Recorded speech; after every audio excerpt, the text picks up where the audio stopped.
United States of America, 1944.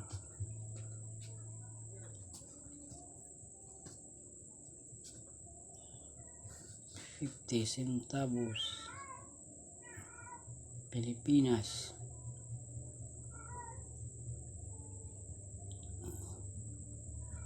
Kung meron kayong ganito,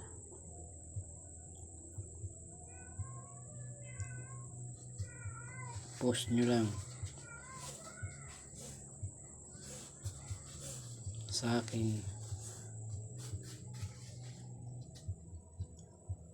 Itong tugmang hinahanap ko ay bibilhin ko sa tamang presyo. Nakikita sa likod yung agila, ang logo ng Pilipinas.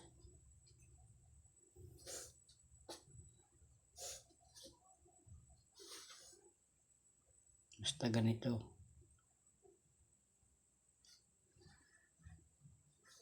Like nyo lang sa akin at mag-comment.